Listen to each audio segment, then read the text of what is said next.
Hi, this is Eileen Sandberg from the Federation for Children with Special Needs.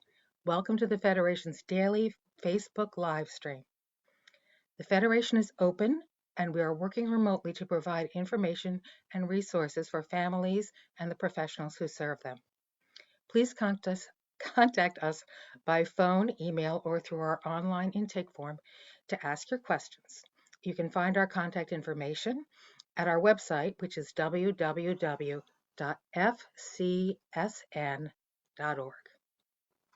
Today, I'd like to talk about something that is all too familiar to many of us in the current environment, which is anxiety. Now, we can't really cover a lot about anxiety in our kids in a 10-minute little video presentation, but I'm hoping to offer you some good techniques to help with kids when they're becoming anxious. It's a real challenge for us as parents to help our kids cope with their feelings during this very unusual time. All of us, adults included, may feel afraid of things that are beyond our control. For our kids with special needs, it may be harder for us to explain what's going on to them, or they may have more trouble with adapting to changes and uncertainty than their typically developing peers might.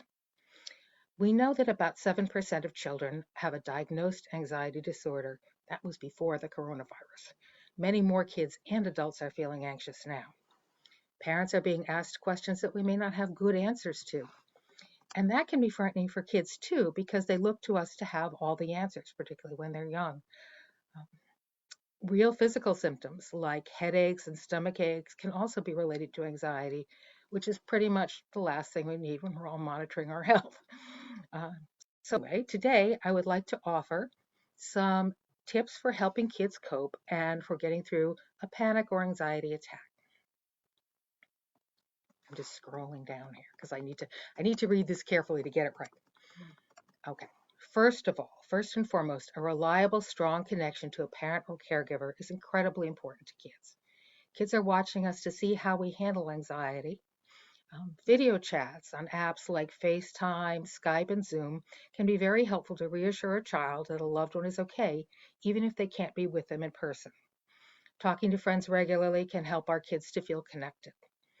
Keeping up a consistent, predictable routine, which can be really challenging when we're all climbing the walls in our house, but it can be really helpful to help kids feel safer, especially if they get some daily exercise and keep a consistent bedtime. Letting your child know that their feelings are important is really, really important. Um, Whether they're having fear about missing a relative or sadness about something or frustration for all of the things that they can't go out and do, it can be hard for us as parents to listen to feelings when we can't do much about the situation, but it's really important that our children feel heard. News and information can be reassuring, but it also can be incorrect or frightening depending on the source. If you're not sure how to explain what's going on with the coronavirus pandemic, there are some great free ebooks that are available that can both explain the virus in simple terms for kids and also have questions in them about how the child is feeling and can validate some of those feelings. We will include a link for those books on our webpage at www.fcsn.org. Finally, there are many mindfulness techniques that can help people feel grounded and safer and can serve as a sort of a circuit breaker when a panic starts, when anxiety is building for a child or an adult. A child can push their hands together, they can lean into a wall and push hard. Even a young child can give themselves a belly hug. One technique that I particularly like and I use when I'm driving in traffic and I'm getting frustrated is called seat and feet. You can do this silently. If you don't close your eyes, you can do it during webinars. So here it goes. If people want to try this out at home, sit down in a comfortable chair, one where you can reach the floor with your feet. Put your feet on the floor. Close your eyes. Don't do that if you're driving.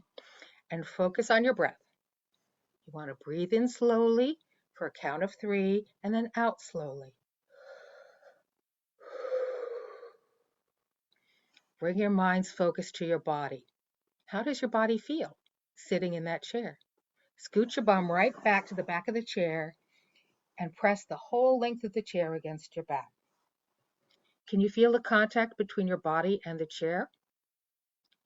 If the chair has arms, touch it. Is the material smooth or textured?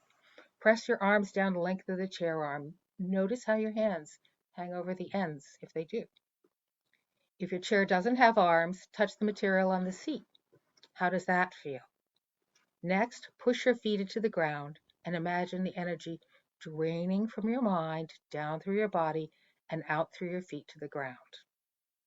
I picture this as a color that's filling my body as it goes from top to toe. But this is your image, and you can think about it any way you want, whatever you feel like your energy would look like. As the energy drains from your head, feel how heavy each part of your body becomes. Your torso feels heavy, and now your arms and your hands as you relax those muscles. Lastly, feel the heaviness going down your legs, through your feet, and out into the ground.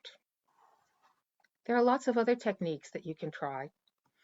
And it's good to have sort of a toolbox of different techniques because not everything works for every child or in every situation. You can find that your child, try to find one, and you and your child can practice it when they're not feeling anxious or upset. And then when they are starting to have anxiety escalating, you can say, let's try seat and feet or whatever technique you decided to try out. If they've bought into it in advance, it can be really helpful because when kids are escalating, it's really hard for them to learn something new.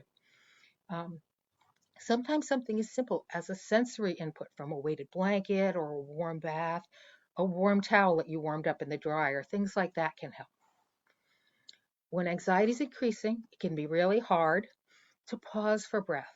And you sometimes hear people say, take a breath or calm down. And that's not really helpful to a person who's having a lot of anxiety. And it may not work, but there are great techniques that are so simple. You want to have something on hand, like a little tool like this.